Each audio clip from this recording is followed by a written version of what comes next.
Another one of the guidelines is the audit considerations for irregularities, again effective September 1st, 2008.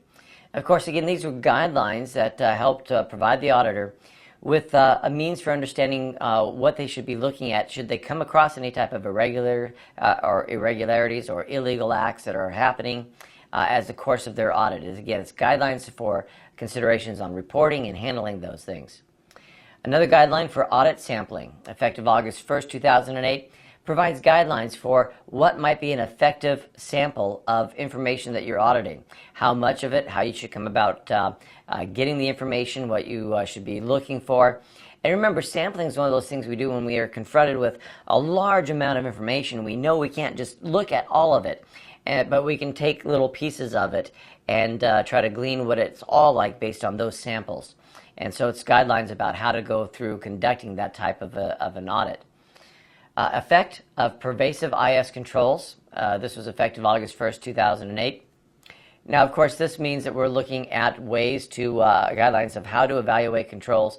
And not only controls, but even of management's use of or monitoring of these controls.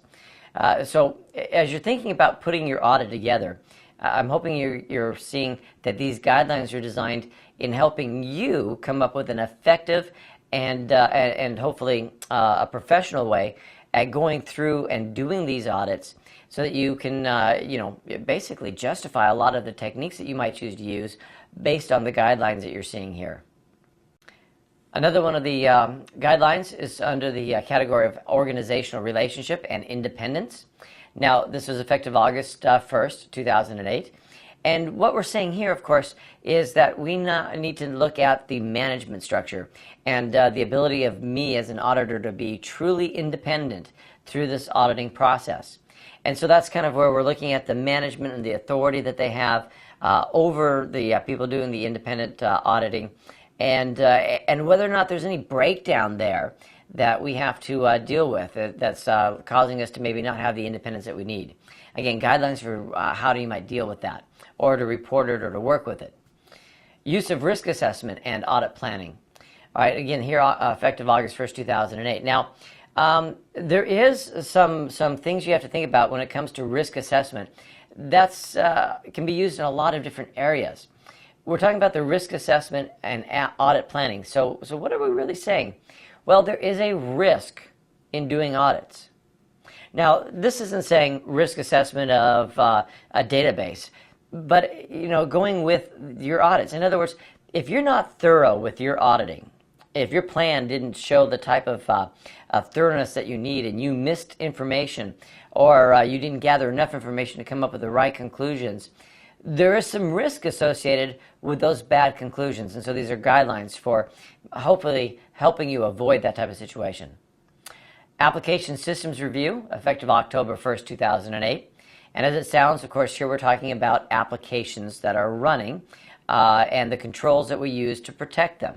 So again, guidelines about ways in which you can look at the plan for how you're going to do an audit of an application, of course, depending on how it's being used by the organization and of the controls that are working with this application.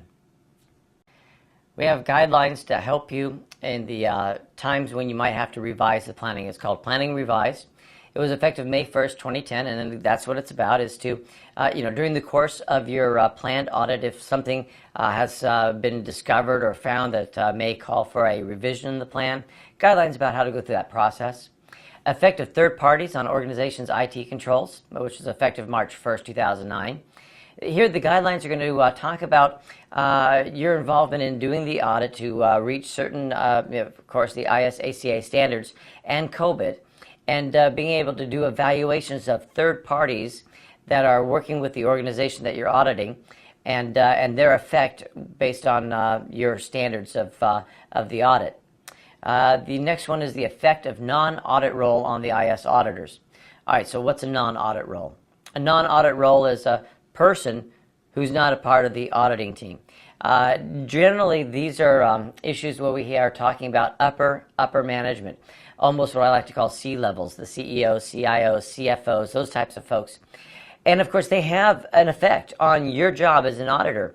Your job is to stay independent. and they can have an effect that can take away some of that independence that you need. And so these are guidelines about how to deal with those situations and maybe ways to plan around those types of issues if they come up. The guideline on IT governance, effective May 1st, 2010, is just what it sounds like. It's your planning of how to go about doing the audit of those folks that are basically running the show. The Enterprise Resource Planning, ERP, is a process that we would go through in trying to, of course, look at ways in which we have the effective resources to be able to work with our auditing section. The next guideline is on the business to consumers e-commerce review, what they call the B2C. And of course, there are guidelines about the use of e-commerce when it comes from your organization and its customers or clients. Internet banking guidelines, effective August 1st, 2003, which are, again, ways of giving you guidance about the process of auditing those organizations that might have internet banking. The review of virtual private networks, effective July 1st, 2004. As it sounds, we're talking about generally the encrypted IPsec VPNs and ways of giving you guidelines about looking at their effectiveness of how they're being used for secure communications. Mobile computing, effective September 1st, 2004. Now, of course, think about when that was effective. Back then, mobile computing was mostly dealing with laptops. We didn't really have we had a PDA market, but we don't certainly have a lot of the same mobile computing we do now. But we can still use those guidelines in helping us in the process of doing the evaluations and audits. Post-implementation review, effective January 1st, 2005. So this kind of comes after the audit's been done, after your reports have been turned in, after your recommendations have been done, and guidelines about the process you would go through to basically review to see if some of those recommendations or if any of those recommendations have been implemented. General consideration on the use of the internet, effective March 1st, 2006. Now, okay, this is probably a very controversial area when it comes to doing a lot of auditing, which is just what it sounds like. What are the expectations of your organization, the rules that they set out, or any other guidelines that you need in determining what is acceptable or non-acceptable use of the internet from those people that are involved in the organization, at least while on the organization's property. Responsibility, authority, and accountability. These guidelines, again, are designed to help you in being able to plan and come up with the agreements about the responsibilities and the authorities and who you report to through the auditing process. Follow-up activities, effective March 1st, 2006, designed kind of like the post-implementation review, is a way of being able to review and be accountable for any activities that needed to be done after certain points of your audit. Biometrics controls. Okay, this one effective February 1st, 2007. Here we're getting into parts of authentication type of controls. Biometrics are going to be, fingerprints, iris scans, those types of things that we use for authentication. When we are reviewing them, there's a lot of information about biometrics. So again, guidelines to follow. And you might think of things like false positives and false negatives, and basically saying it authenticated somebody it shouldn't, or it didn't authenticate somebody that it should. This crossover error rate that they have. So again, guidelines about that process. Access controls. So access controls are, again, my means of getting access, whether directly, remotely, but a way of, again, guidelines of doing that evaluation process. One of the other guidelines we have is called IT organizations, that was effective May 1st, 2008. Now, this one's tricky because every IT organization is going to be different. And it's there's not like a cookie-cutter approach to what makes a good and effective IT organization. And so it's going to be difficult when you're going through the audit to really evaluate how effectively or efficiently the organization is running. At least by any other standard of, yesterday I was at this company, that's how they did business, you're doing it differently, I like that way, and that's not what this is about. It's about guidelines to help you achieve results through evaluations to help you determine if the structure that they are using, whatever that structure is, how well is it running efficiently and effectively. Review of security management practices.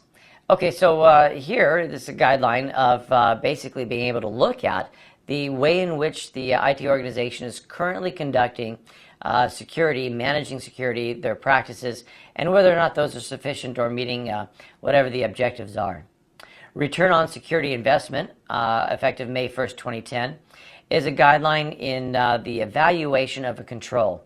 In other words, if we're looking at auditing some of the controls, we have to ask ourselves, based on the cost of the control, the cost of operating it, training the people working with it, we need to find a way to be able to evaluate its effectiveness and how it's doing, so that we can report back whether it was a good investment, maybe too much of an investment, or whatever the case might be.